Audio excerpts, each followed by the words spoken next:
today we want to welcome Callie to Tales from the Trails. Callie, would you just introduce yourself and let us know what company you work for?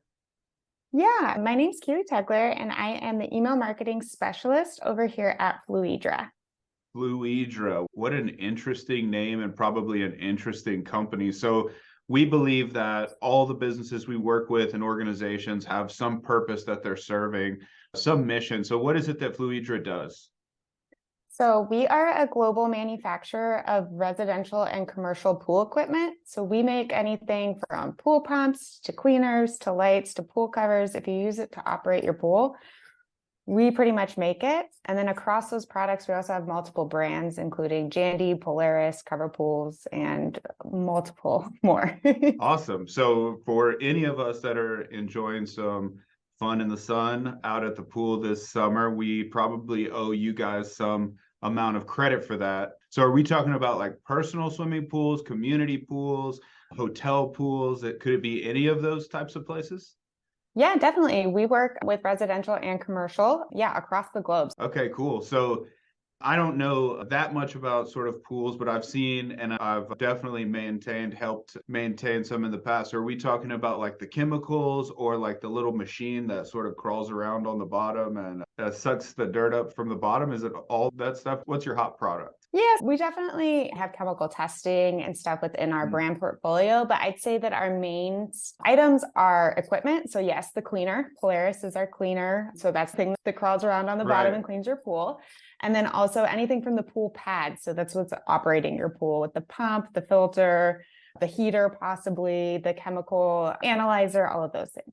Awesome. Okay. Now it makes perfect sense. And we all owe you a due of thanks for keeping our pools clean so we can enjoy this summer. And now the name also makes perfect sense too, because it's a play on fluid, right? So yes, if you're swimming, if you're diving into a body of water, we can thank you for that. Awesome.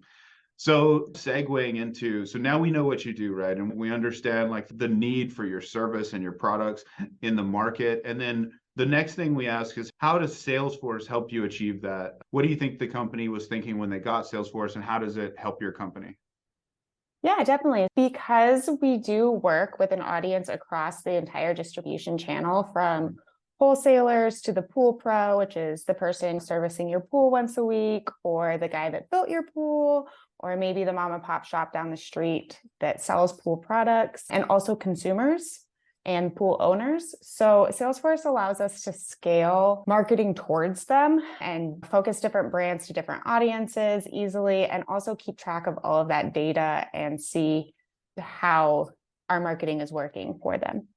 Gotcha. So multiple different sort of target audiences. As you mentioned, like there's individuals. So the person who owns their personal swimming pool is going to have different needs than the pool supplier that maybe supplies to a regional area. So you have to manage all of those different potential customers, the things that they might be interested in, their contact information.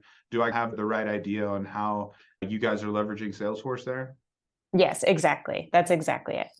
Okay, awesome. And has Fluidra been on Salesforce for a long time? So what I see at Banjax, having worked with a variety of companies using Salesforce, is you go through these stages of use. You have the sort of pre-adoption, and then you have the post-adoption, and then you have the we've been here for a while, and you have different kinds of issues at each stage. So how long have you guys been on Salesforce?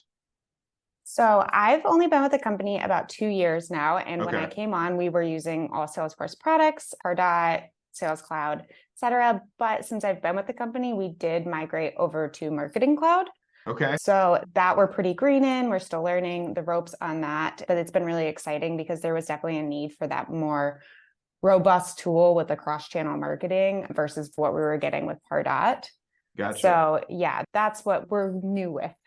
Okay, awesome. So been on Salesforce, but now getting to know Marketing Cloud. And so as I was talking about the stages, that's definitely one of the patterns that we see is adapting to the changes in the business and the changes in technology. Where your business was 10 years ago and where the technology was 10 years ago, maybe you made the best decisions at the time. Obviously not you specifically, but whoever was making those decisions.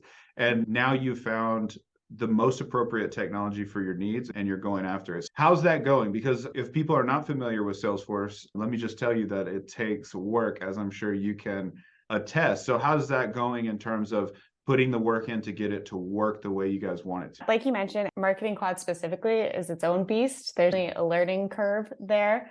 We have a lot of what we aspire to get set up going.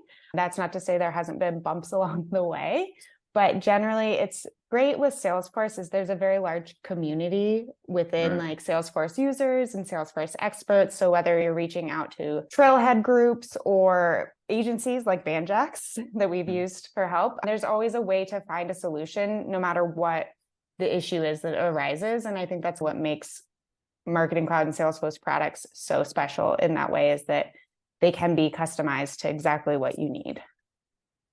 Got it. So let me ask you this. It sounds like you're mainly using the marketing related Salesforce products.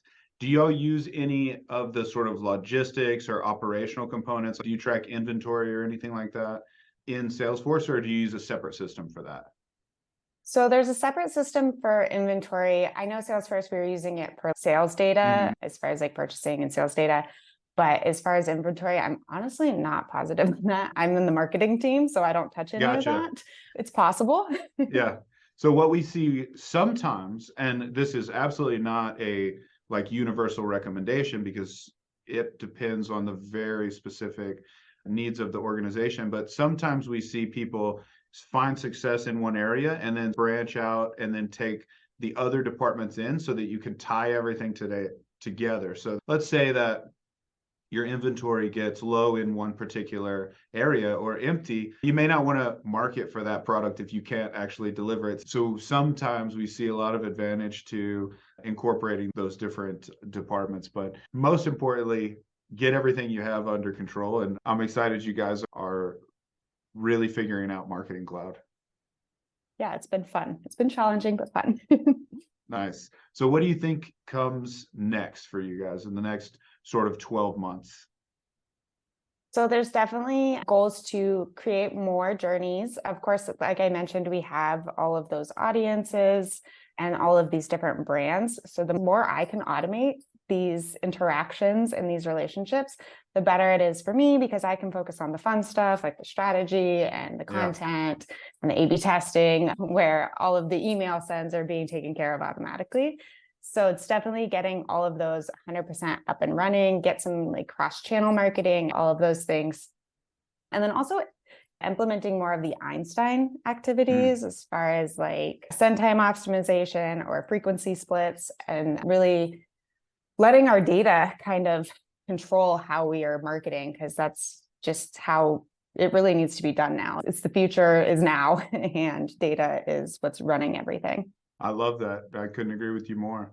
And I really like one thing you mentioned, because I think it applies to so many people, is you want the technology to do the things that you don't want to do so that you can do the things that you want to do, which is the higher level strategy stuff.